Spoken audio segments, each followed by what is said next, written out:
This is the Mariners POSTCAST, your instant game reaction for the Seattle Mariners. Part of the Locked On Podcast Network, your team every day.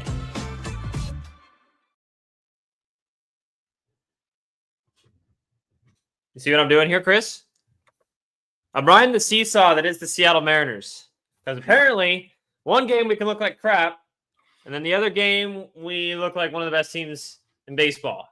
I don't know what it is. You go tail of a road trip, come back and sweep the Guardians. Suck game one against the Red Sox.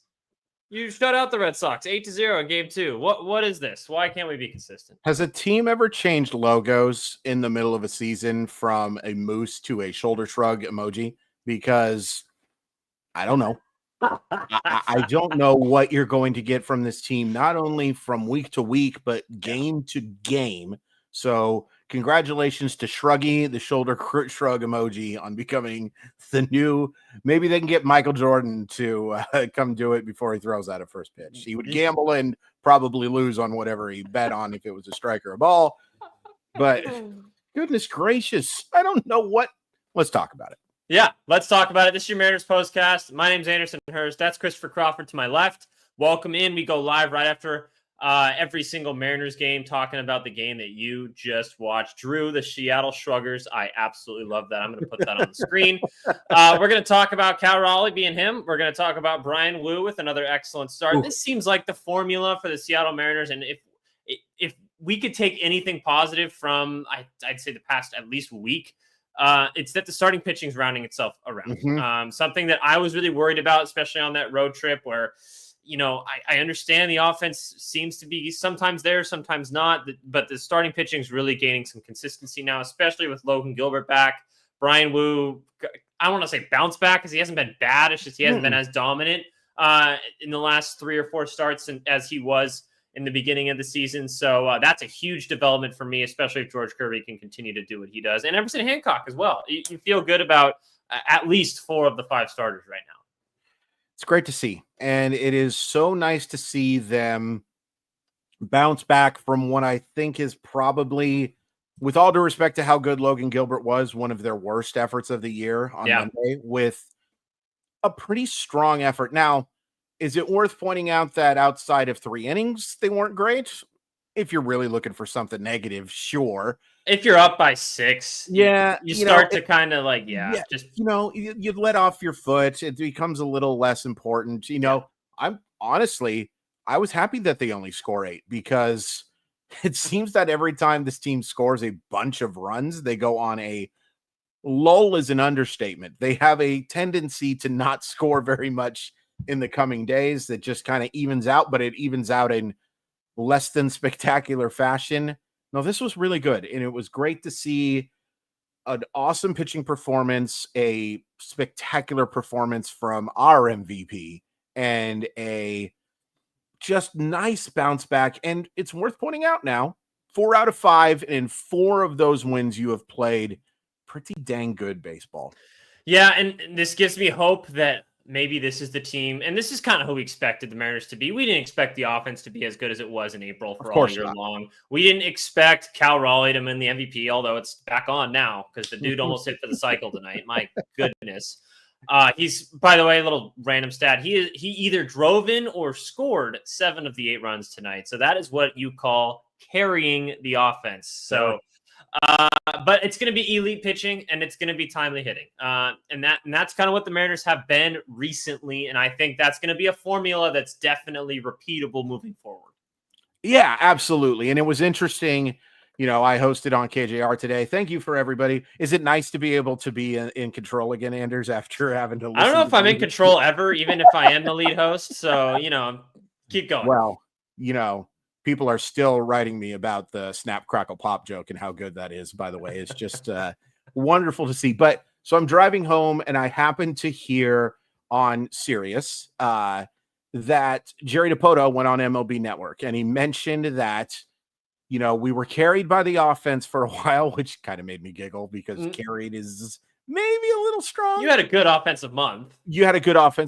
And then he mentioned that, hey, it's really our pitching that's going to have to carry us now. And I don't think he's wrong. Now, I think he's right in the wrong ways, maybe than he would like to admit, because he mentioned that pitching is his identity. I think that has more to do with the fact that your offense Sucks. it's basically that real ID that keeps getting pushed back.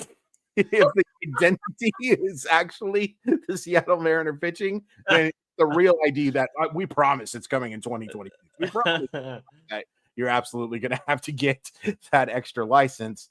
But no, the pitching was phenomenal over these last couple of games. And Bryan Woo's swing and miss stuff was so good. I believe 18 swings and misses generated today. That gives the starters of the last two games 39.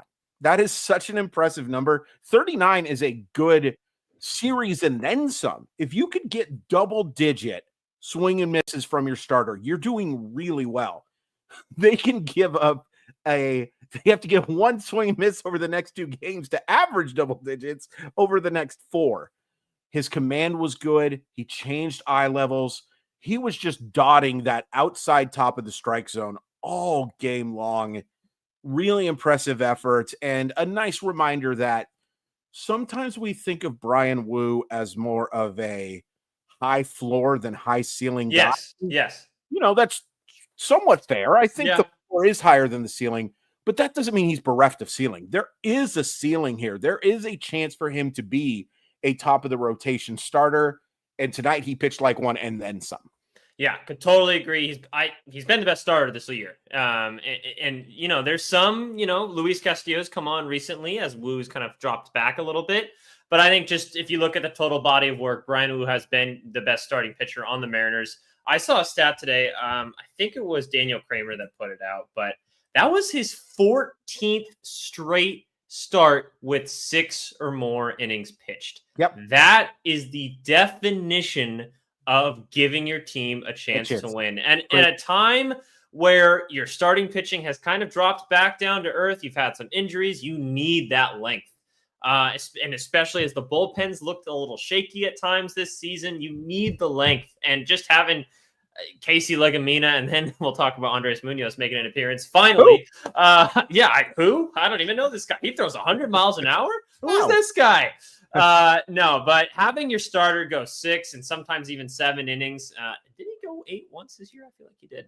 I think he might have. Yeah, but just that consistency, man. Even if you're going to give up 4 runs every now and then, it's never blowing up. It's never, you can't get out of the 4th or 5th inning, which you have seen from other starters. How impressive and how important is that for the staff?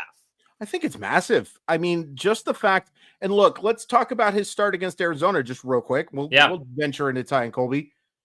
It was one bad pitch. Outside of the grand slam to Lord Voldemort, he who must not be named right now because we just miss him that much in Eugenio Suarez. I guess you can mention his name. He was fine. He was totally fine. He's just such a consistent option. And did he deserve 5-6 innings last time out? If I'm being completely honest with you, no, he probably should have gotten pulled before that pitch to Suarez, but he did give you 6 innings, and it's cool to keep that streak alive. And what that speaks to for the most to me, it's not dominating stuff. It's not impeccable command. It's just being efficient. It's just being efficient and being the best version of Bryan Woo that he can be the overwhelming majority of the time. And it's so nice to look at this rotation and say, that might be your 4th most talented starting pitcher. Yeah. As frustrated as we are with this offense, and of course we'll talk about this offense. My buddy Owen says, I'm here to hear Chris talk about his good friend Big Dumper, and he will talk about his good friend. We're besties, me and Big Dumper.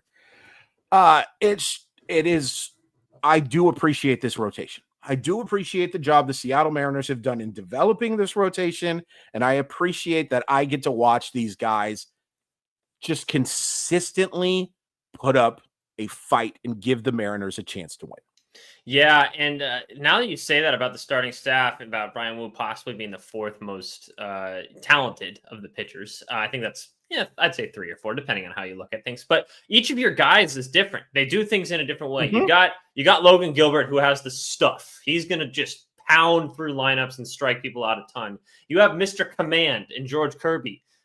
You have, I think that's a perfect description of Bryan Woo, efficiency. Yeah. He's going to never blow up. He's always going to give you at least 6 innings, and that's perfect.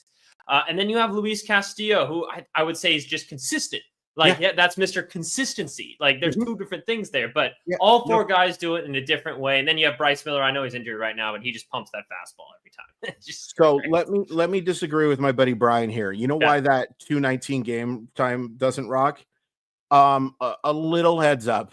I fell asleep in the 4th inning and woke up. Why'd you say that?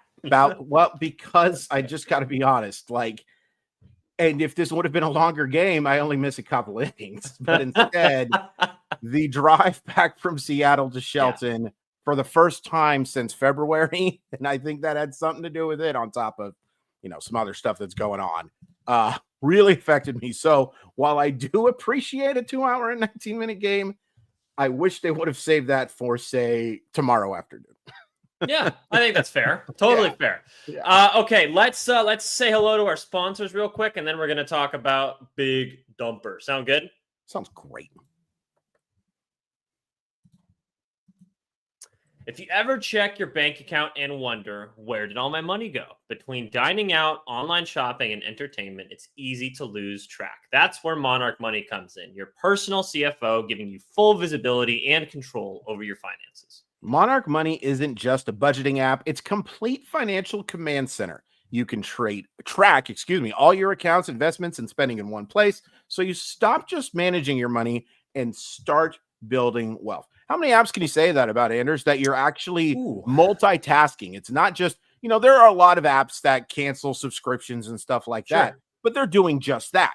This is actually helping you manage your money, becoming a more responsible shopper, and also reminding you that maybe you don't need 13 subscriptions to Netflix at the same time. Yeah, it's probably a smart thing to do. Take control of your finances with Monarch Money. Use code LOCKEDONMLB at monarchmoney.com for 50% off your first order. That's monarchmoney.com, code LOCKEDONMLB. And that's right, I said 50, not 15, 50. That's half off your first year. Get the supplies you need from the site made for the skilled trades, Supply House. Whether you're in plumbing, HVAC, or electrical work, Supply House is the reliable way to order products online.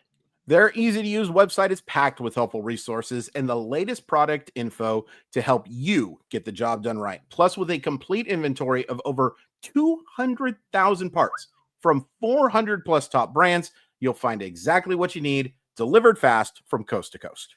Need help with an order? Supply House offers expert support and industry-leading service, so you'll always talk to a real person. And for trade pros looking for an extra edge, their free Trade Master program offers exclusive perks like a dedicated phone line, free shipping, and discounts on every order. Thousands of skilled professionals are already taking advantage. Now it's your turn. Join the Trade Master program today at supplyhouse.com/TM and start ordering plumbing, HVAC, and electrical supplies with just a few clicks. Plus, use promo code SH5 for 5% off your first order. That's supplyhouse.com. All right, here we go. Cal Raleigh. Is the MVP back on, Chris Crawford? Man, no, but come on, you're ruining things. I know, but raining on my parade here. I just keep seeing that big, tall guy do things and making me realize that it's probably not going to happen. But he certainly is. It almost feels like a patronizing thing to say that Cal Raleigh is the MVP of the Seattle Mariners, because he might be like the MVD, the most valuable deity to the Seattle Mariners. The way he has just absolutely carried this team. And I will say this, if you go by just the definition of most valuable, then it is Cal Raleigh, because we've mentioned it ad nauseum, but I'm going to mention it again. The Yankees are a playoff team without Aaron Judge. The Seattle Mariners are the Miami Marlins without Cal Raleigh. Who's the real MVP, folks? Ultimately, the way real MVP.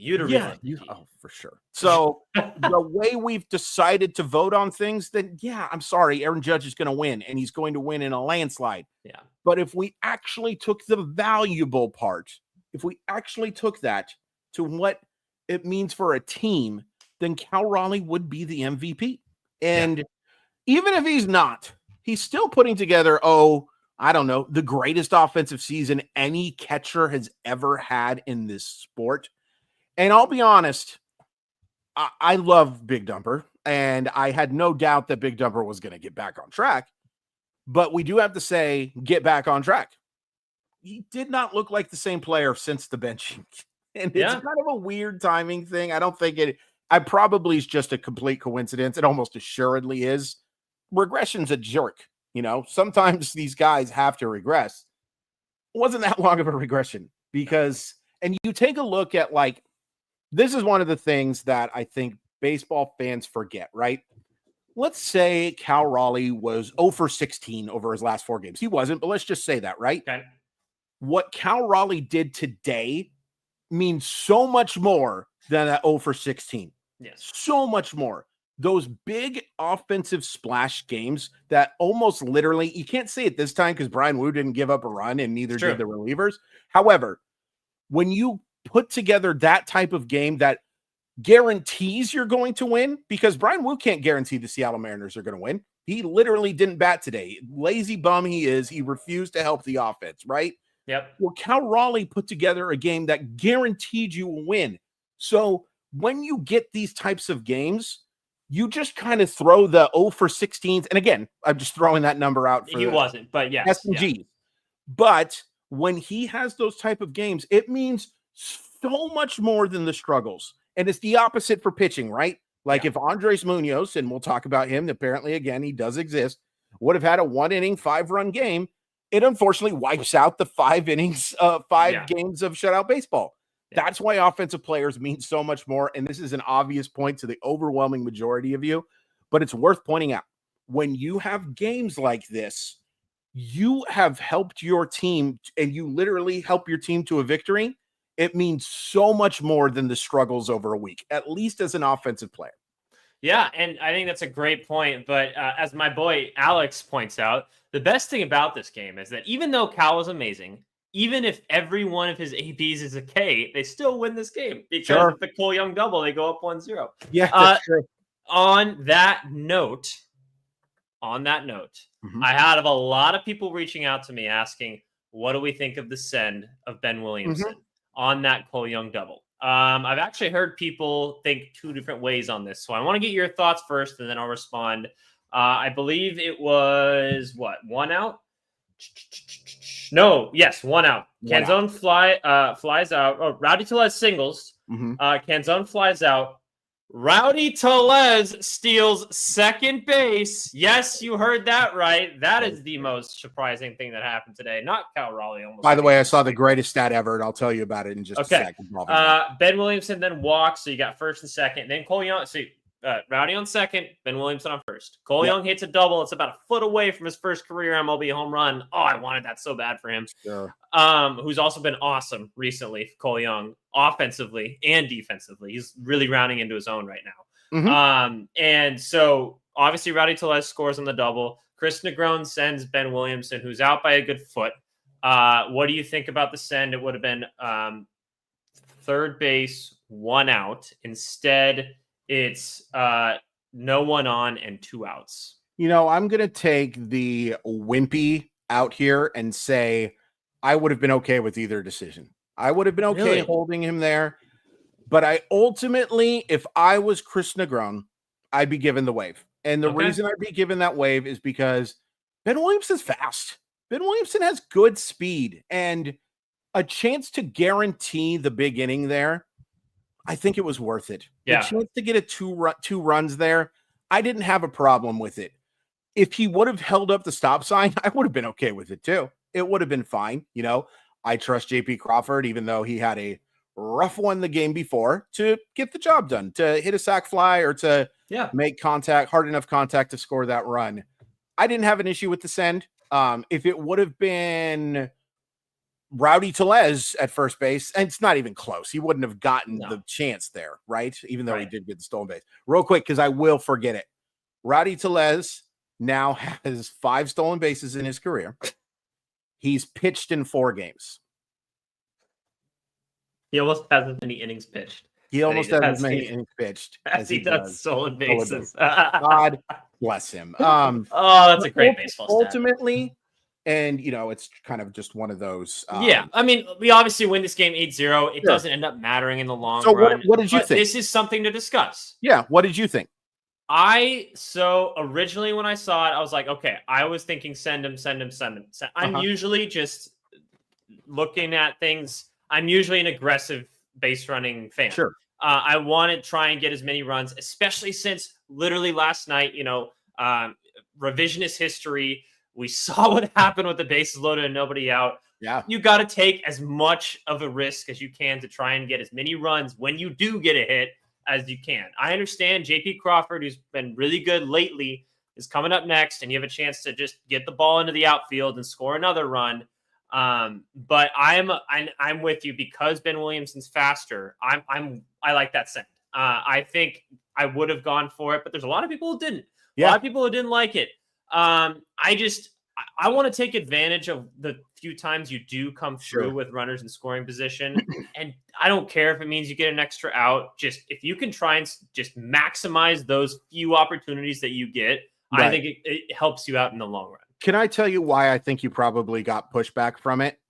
Mariner fans have, and I don't like using this term as a joke, but for lack of a better term, PTSD with sends from third base, right? Because Negron has had some horrible sends. Still the worst send that I have ever seen on Big Dumper trying to score on that play. Yeah.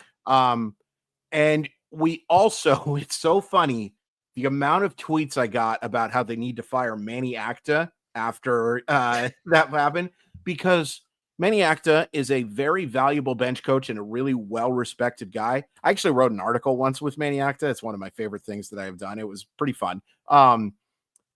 Okay, break camp is over. He was terrible as a third base coach. Terrible. So I think Mariner fans are kind of maybe, I don't want to speak for everybody. Yeah. Maybe looking for a reason to complain. Yeah. Like, hey, we have seen this guy burn us so often. And, after you score a literal 0, I can understand being a little like, boy, are we really going to give up this chance here with the top of the lineup coming up? Yeah. But at the same time, did you see what that top of the lineup did yesterday? Exactly. That's why I was like, you know what? Screw it. Let's go. Yeah. Send them home. I don't care if there's a chance they don't come through. Like, by the way, I think we need to talk about 2 walks today that were massive, because Ben Williamson had one of them, and it was great to see him. What I'm really encouraged by with Ben Williamson is that he is actually starting to chase less. Yeah. Just, again, the power not being existent whatsoever is a big problem. It's a big problem, because you're going to rely on BABIP. He relies on BABIP literally more than any player in baseball at this point, outside of, now that Leo Rivas doesn't play the ball in the air either. So you're right. He does not. So he needs that BABIP luck. So you got to start drawing more free passes. You have to. So seeing that, and then I thought maybe the biggest play of the game outside of the Big Dumper Grand Slam was Julio walking prior to the Grand Slam. Yes. I was going to get to that. Yeah. Let's get to that in terms of the sequence here really quick. Sure. Cool. So after the Cole Young double, JP Crawford walks. By the way, another 3 on base day for JP Crawford. It kind of goes lost in everything because that's just what he does now. Mm-hmm. Julio Rodriguez on an excellent at bat. I know he gets a hit later in the game. It's still not driving the baseball, but the approach, and we talked about this today with Joe Sheehan on Sports Radio KJR. The approach is what kind of bothers me the most right now with him. He's just chasing too much, and he's chasing too early in the count. The fact that he was willing to get to a 3-ball count and not chase that thing away, that was a fantastic at bat. And especially with guys on first and second at that point, like, I was expecting Julio to just want to be the guy to hit everyone in, because he's excited to make a play. He's more excited to make a play than afraid to make a mistake. That's just who he is. But willing to take that walk is huge, because it sets up Cal Raleigh for the Grand Slam. And then he does what Cal Raleigh does, just absolutely hits a moonshot. So talk about the walk and then talk about Cal Raleigh. It was huge. It was absolutely huge to draw that walk. And look, it would have been a huge walk from anybody. Like, it could have been Miles Mastroboni. It could have been, I was trying to think of old Mariners. Russ Davis could have been at the plate and drawn that walk, and it would have been a big play. But for a guy who has literally walked prior to today one time in the month of June to draw that free pass in that situation. In a big spot. Yeah, with 2 outs. Huge. And yeah, that's the thing too, is that, you forget that Big Dumper's grand slam was with 2 outs. Like that inning could have just easily been over. Exactly. You score 1 run, and if you play Captain Hindsight, you say, well, that's enough because Bryan Woo shut everybody out. But it changes the entire game. We talked about this the other way. Entire game. Changes the entire game to get that chance for Big Dumper to get right. And boy, oh boy, did he get right. And to drive that baseball off of, let's be honest, Walker Buehler is cooked. It's still huge. It's so much, you feel so much more comfortable when you build that kind of lead, and good for Julio for doing that. Yeah, I want to see him drive the dang baseball more often, and I'm really, really concerned about his swing decisions over the last month. But we're a daily show, right? We are reacting to what we saw today. Julio Rodriguez helped the Mariners a lot today, and that was nice to see.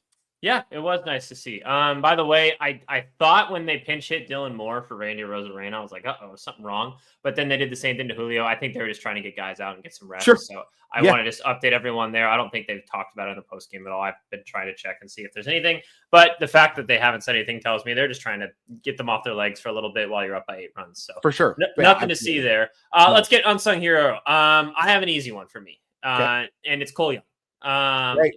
He drives in the first run, almost gets his first big league home run, has another 2-hit day, 3 on base day with another walk.